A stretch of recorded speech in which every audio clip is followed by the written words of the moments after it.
the Middle Ages, power wore armor, and wisdom carried ink. Are you ready to wield the sword or sharpen the quill? Welcome to Medieval Chronicles. Before he was a warrior, before he was a legend, he was a child named Setanta. Ireland was not yet a single kingdom, but a mosaic of rival clans, warrior elites, sacred groves, and kings whose authority rested as much on poetry as on steel. In that world, honor was currency, reputation was immortality, and Setanta would claim both. The story begins not with conquest, but with a dog. Invited to the house of the smith Chulainn, young Setanta arrived late to a feast. Unaware of the boy's approach, Chulainn released his great hound to guard the gates. The beast was enormous, trained to tear apart intruders without hesitation. When it attacked, Setanta did not flee. He killed it, not with cruelty, but with precision. And when the household mourned the loss of their guardian, the boy made a vow. He would take the hound's place. He would guard Chulainn's home until a replacement could be raised.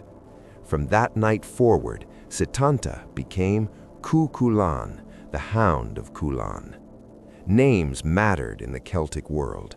A name was not a label, it was destiny. Cú Chulainn did not grow into greatness by accident. He sought it. He traveled to Scotland to train under Scathach, the shadowy warrior woman whose fortress stood at the edge of the known world. There he learned not only combat, but discipline, and the terrible spear known as the gay bogue. Unlike ordinary weapons, the gay bogue was said to explode into barbs inside the body of its victim. It was not meant for mercy. It was a weapon of finality. Training under Scathach was not symbolic, it was brutal. He fought other students. He faced impossible trials. He proved himself worthy of techniques few could master. But power has a cost.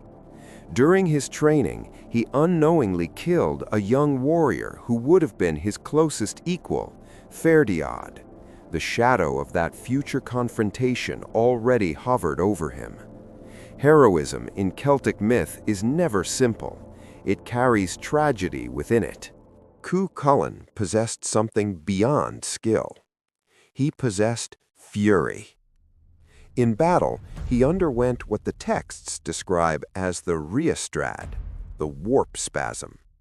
His body would contort, twist, and transform.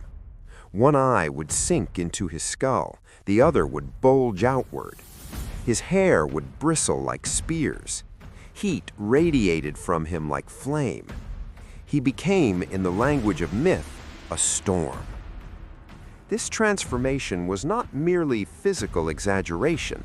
It symbolized something deeper in Celtic imagination, the thin line between civilization and chaos. A hero protects society, but to do so, he must temporarily step outside it. Cú Chulainn embodied that paradox. He was Ulster's defender and its most terrifying weapon. His greatest legend emerges in the epic known as the Tan Bo Cuaille, the cattle raid of Cooley. Queen Mebd of Connacht, driven by pride and rivalry, launched an invasion of Ulster to seize a prized bull.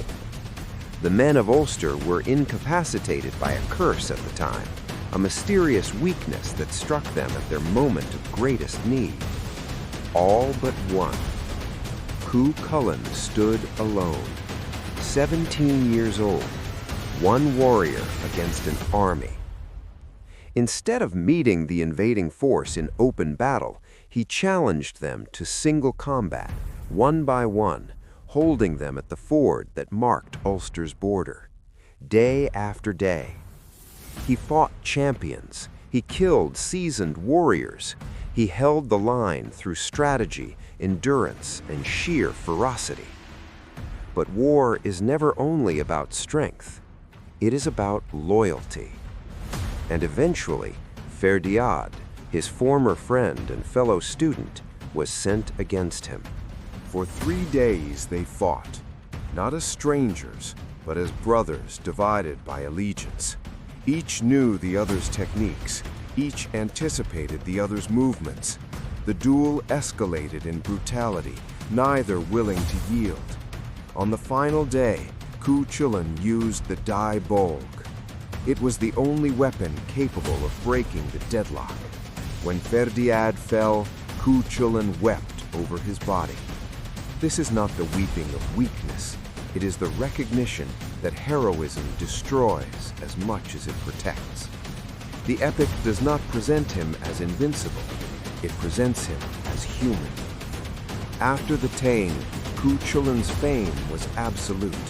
He had become more than a warrior. He was a symbol of Ulster's survival. But symbols are isolating.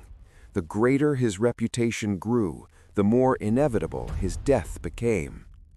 In Celtic heroic tradition, glory is bound to brevity. To live long is to fade.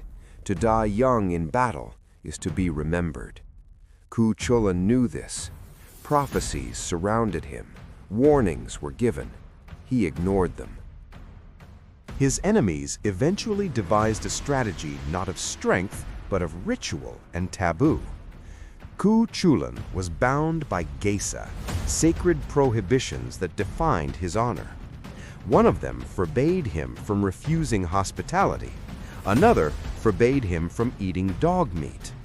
His enemies exploited this. They offered him a meal containing the flesh of a hound. To refuse would break one sacred obligation. To accept would break another. He chose to accept. His strength diminished. Later, mortally wounded in battle, he refused to fall. Instead, he tied himself upright to a standing stone so that he would die on his feet, facing his enemies. Only when a raven, often associated with the goddess Morrigan, landed on his shoulder did his foes believe he was truly gone. He died as he had lived, unbound. Was Cú Chulainn historical? Perhaps. Fragments of memory may lie behind the myth, but whether he lived exactly as told is not the central question. The real question is why he endured. In him, medieval Ireland saw its ideal: courage without retreat, loyalty without compromise, identity rooted in land and kinship. But the story also carries warning. Uncontrolled fury isolates. Glory consumes, and even the greatest defender cannot escape mortality. The surviving manuscripts that preserve his story were written by Christian monks centuries after the tales were first told. They did not erase him, they preserved him. In doing so, they transformed him. Cú Chulainn became not only a pagan champion, but a cultural memory adapted into a new spiritual world. This tension between old myth and new faith shaped medieval Irish identity.